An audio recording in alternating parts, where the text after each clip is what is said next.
poor miller had 3 sons. When he died, all that he left behind was a mill, a donkey, and a cat. "Well, since I'm the oldest," said his first son, "I'll take the mill." The second son quickly added, "And I'm next. I'll take the donkey." They looked at their younger brother, Marquis. "How lucky you are! You shall have the cat," the brothers said, and laughed out aloud. The poor fellow shook his head as his brothers left. It was not fair at all. "My brothers can make a fine living with the mill and the donkey, but what about me? I'm stuck with Puss," said Marquis, wringing his hands in despair. Puss had been listening. He stretched and yawned loudly.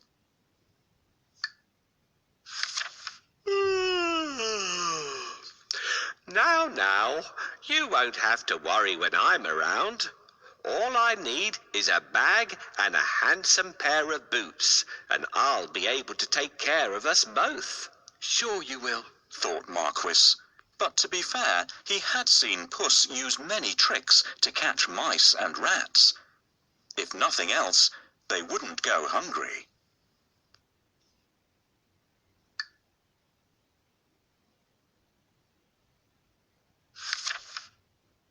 Our father left us some property in his will. I can't help thinking that it's been divided unfairly. Do you remember what I got?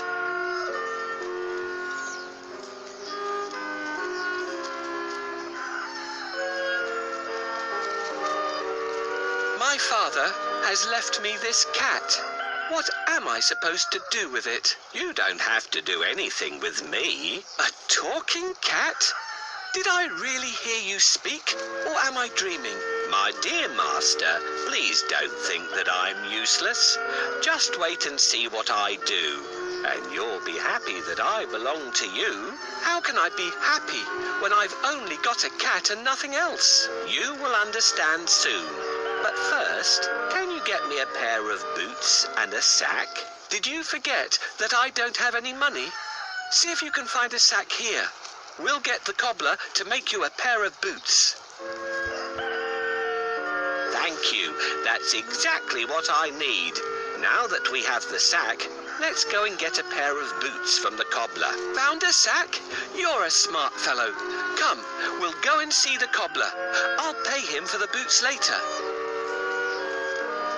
Yes, this is the cobbler's workshop. I can get my boots here. This is the last pair of boots I have. Let it bring you luck. Thank you. These boots suit me perfectly.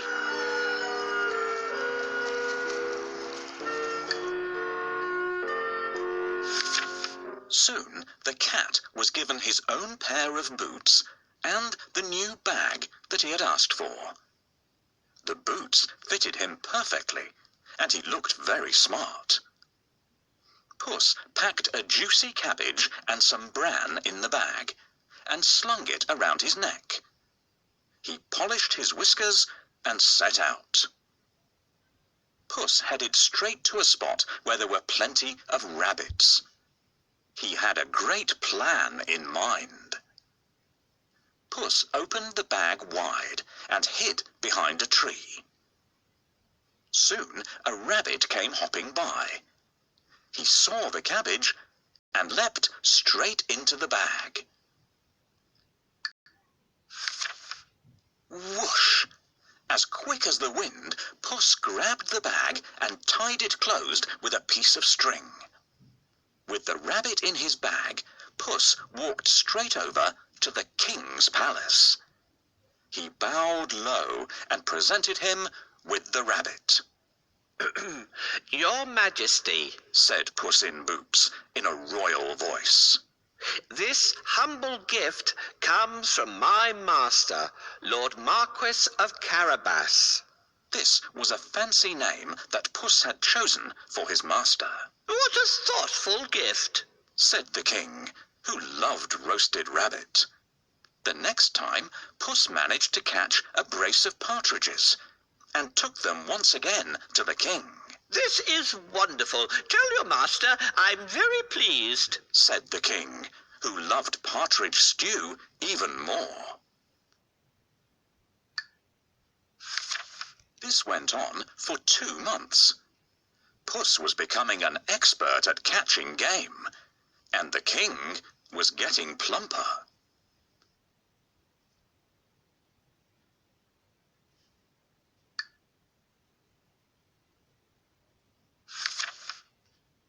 First, I need a bait for the rabbit.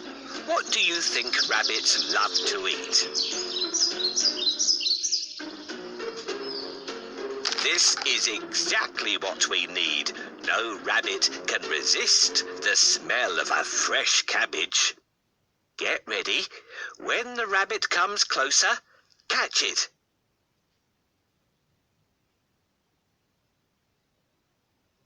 Got you. Thanks for your help. I will take this rabbit to the castle and offer it to the king.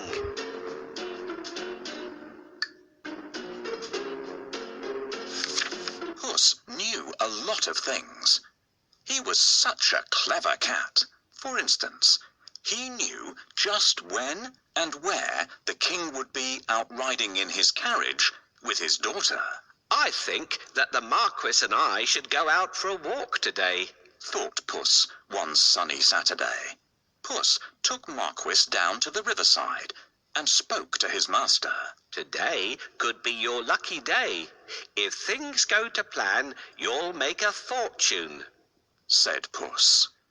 Clip, clop, cling, clang. Puss heard the sound of a carriage approaching. They both looked into the distance. It was the king's carriage. What should I do? Marquis asked, ready to obey. He had grown happier with the food Puss brought in every day. Go and bathe in the river. I'll take care of everything else, said Puss. Is that all? Cried Marquis. He pulled off his clothes and jumped into the river at once. Splash! Quickly, Puss hid his master's clothes behind a rock. Help! My master is drowning! Somebody save him! Puss wailed. He was trembling from head to foot. The king recognized Puss at once. He remembered all the lovely meals he had enjoyed thanks to the cat. The king jumped out of his carriage. Go and save him, quickly, the king said to his servants. Puss said to the king, Your Majesty, some nasty thieves have stolen my master's clothes. Is that so? Don't worry. I'll find a suit for him, said the king. He ordered one of his servants to fetch some fine clothes. Soon Marquis was pulled out of the water, and the king's servant handed over a handsome suit for him to wear. As soon as Marquis put on those clothes, he looked just like a prince. He stood tall and handsome, and smiled shyly at the princess.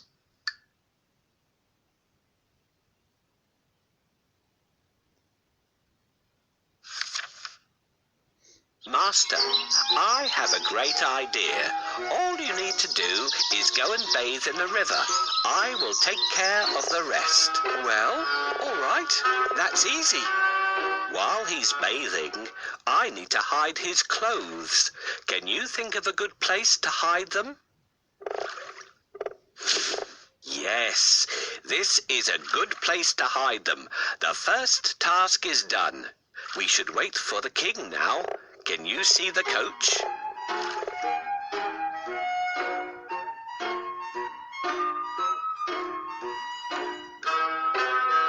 Your Majesty, please help.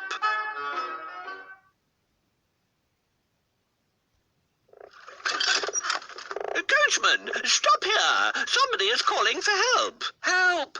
Someone, help me, Your Majesty. I'm Puss in Boots. Do you remember me? My master decided to bathe. He went into a deep place, but unfortunately, he can't swim out of it. Ah, I remember you. It's you who brought me the presents, right? Wait, we'll save your master. Oh, thank you. Please save the Marquis of Carabas. I must pull him out quickly, but I need a stick. Where will I find one? This is exactly what I want. Thank you for your help.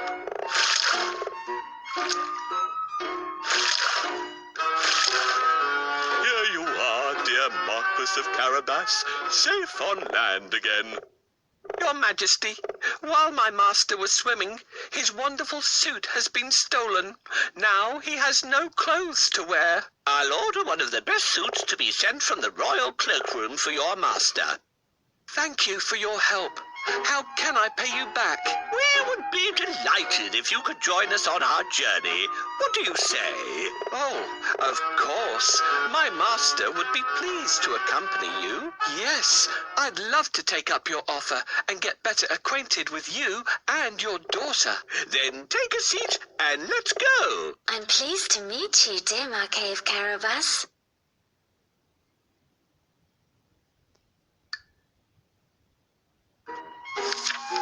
Puss grinned.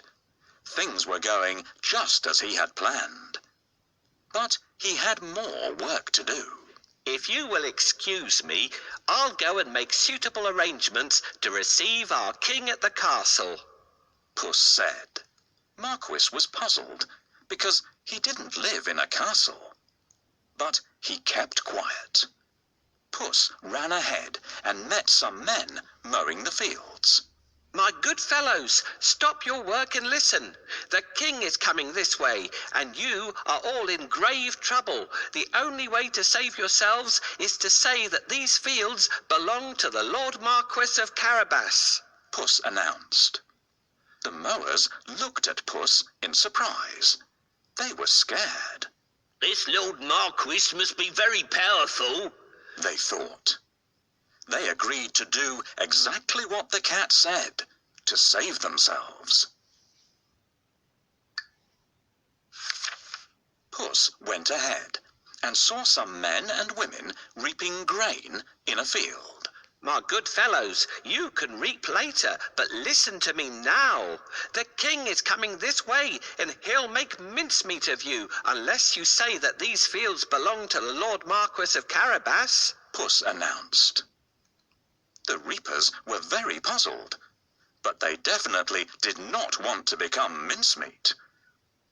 They promised to tell the king that the fields belonged to nobody but Lord Marquis of Carabas.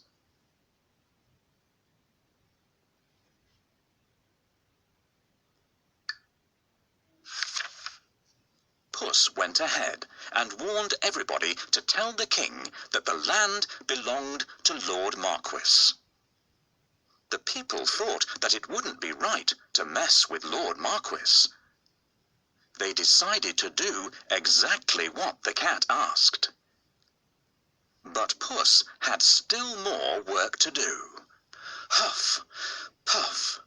He ran all the way until he reached a huge castle. Can you guess whose castle it was? Yes, the castle and all the lands belonged to a fierce and powerful ogre. But Puss was not scared of the ogre. He knocked at the castle door. Blim, blam. 2 guards opened the door. I'd like to pay my respects to your mighty master, said Puss. The guards knew that the ogre loved anybody who admired him.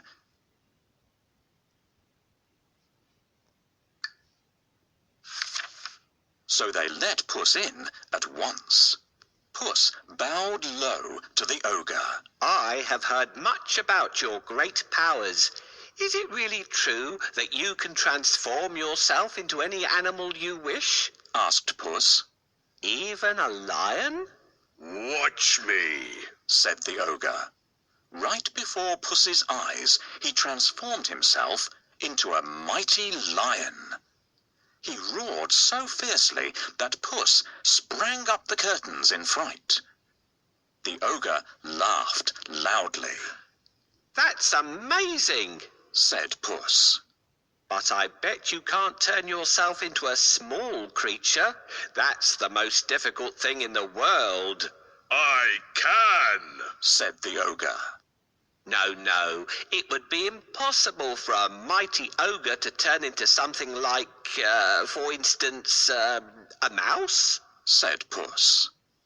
Oh, really? Asked the ogre, snapping his fingers.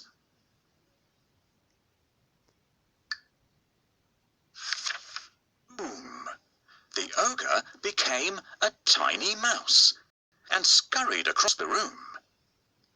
Quick as lightning, Puss pounced on the mouse and ate it in one gulp.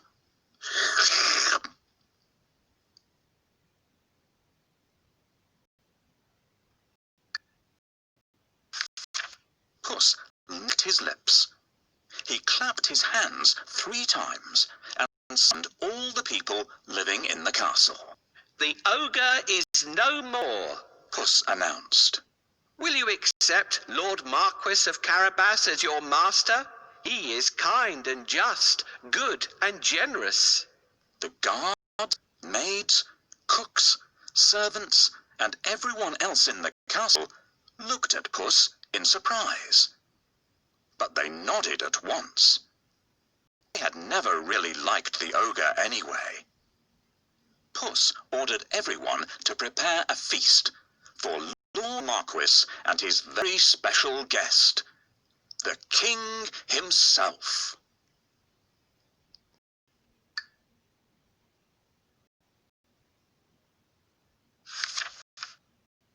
The coach with the king, princess, and my master will be here soon. I have to wake up the ogre right away.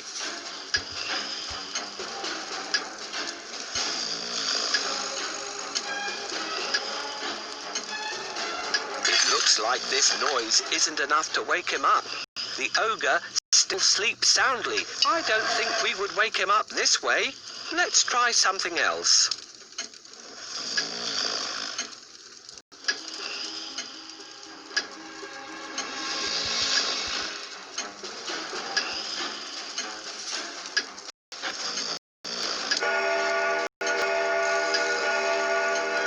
What? Who woke me up? What are you doing here, cat? How dare you disturb me? I heard that you are a master of magic and can turn into any animal. Is that true?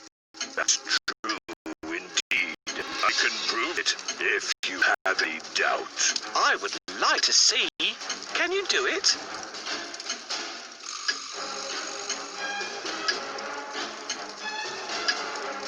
Turn into a lion, please. No problem. Whoa, how scary. Enough. I believe you. I really believe you now. Well, did I prove how great I am? Indeed. But if I ask you to turn into a tiny mouse, I bet you'll not be able to do it.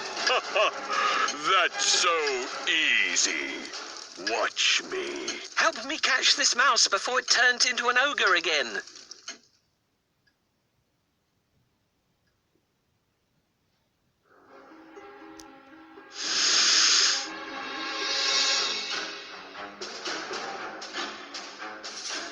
Hooray!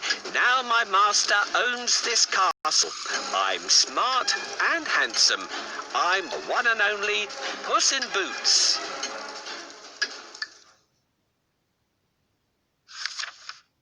Meanwhile, the king travelled through the countryside, speaking to the people.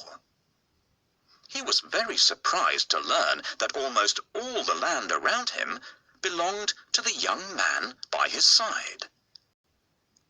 When the king's coach finally reached the castle, Puss ran out to welcome them.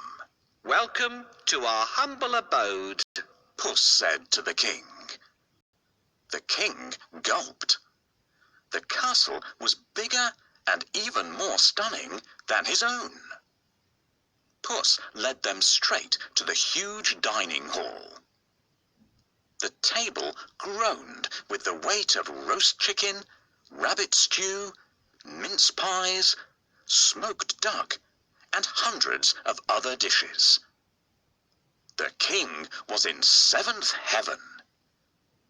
After eating the great feast and sipping the finest wine he had ever tasted, the king said, My dear Lord Marquis, I'd be delighted if you would marry my only daughter. Marquis smiled at the princess. I will if the princess wishes to live with me, said Marquis shyly. The princess was so happy that she wanted to dance all around the castle. She blushed in delight and nodded. They married and lived happily ever after. And so did Puss, because loyal Marquis made him a lord of the castle. Puss enjoyed great feasts every day, and did not go after rats or mice any more, except now and then, when he wanted some fun.